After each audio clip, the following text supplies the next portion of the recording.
జై శ్రీకృష్ణ. ద్రోణుడు పద్మవ్యూహం పన్నెను.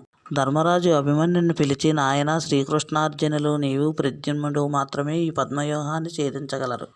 అభిమన్యుడు సంతోషంతో పద్మవ్యూహం ఛేదించే రీతిని మా తండ్రి నాకు చెప్పెను.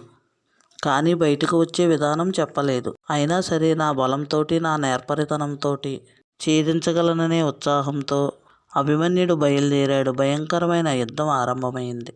మెరుపు వలె ద్రోణుణ్ణి దాటి పద్మవ్యూహం చేరుకున్నాడు. ద్రోణుడు అభిమన్యుడి వైపు పోయిన. తనతో పాటు కృతవర్మ, కృపాచార్యుడు, అశ్వత్థామ, కర్ణుడు, శకుని వీరులందరినీ అభిమన్యుడు తన బాణాలతో బాధించెను. అది చూసిన ద్రోణుడు తన ప్రియశిష్యుని కుమారుడు కృష్ణార్జునుల్ని మించిపోయాడని సంతోషపడ్డాడు. అభిమన్యుడు వెనక ధర్మరాజు ఇంకా పాండవ వీరులను సైంధవుడు అడ్డగించెను. ఎందుకంటే పాండవులపై కోపంతో శివునికి తపస్చేసి ప్రత్యక్షమైన శివుణ్ణి పాండవులపై గెలిచే వరము కోరెను.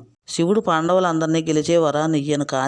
కానీ ఒక రోజు మాత్రం అర్జునుడిని తప్ప మిగిలిన నలుగురిని గెలిచినట్టి వరాన్ని ఇస్తానని, ఆ వరం మహిమ వలన సైంధవుడు పాండవులను ఈనాడు ఆపగలిగెను. ధర్మరాజు మిగిలిన పాండవులు సైంధవుణ్ణి ఎదిరించి గెలుచుటకు అక్కడే యుద్ధం చేస్తూ ఉండిపోయారు.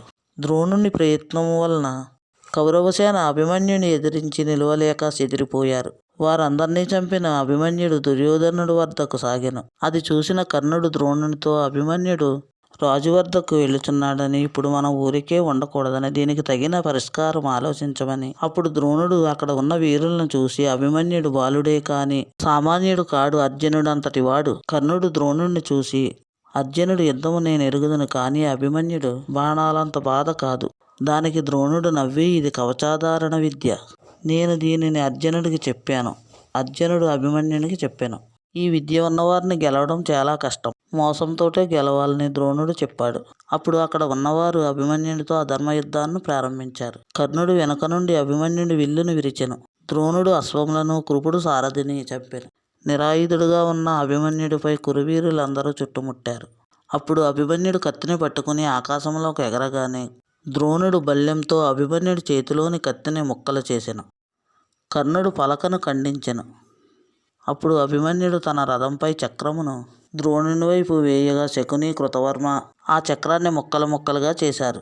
అప్పుడు అభిమన్యుడు గదను పట్టి అశ్వత్థామ వైపుకు రాగా అశ్వత్థామ భయపడి పారిపోయాను. అభిమన్యుడు అశ్వములను, రథసారథిని చంపి శకుని వైపుకు వెళ్ళగా అడ్డుపడ్డ 27 మంది గాంధార పుత్రులను చంపెను.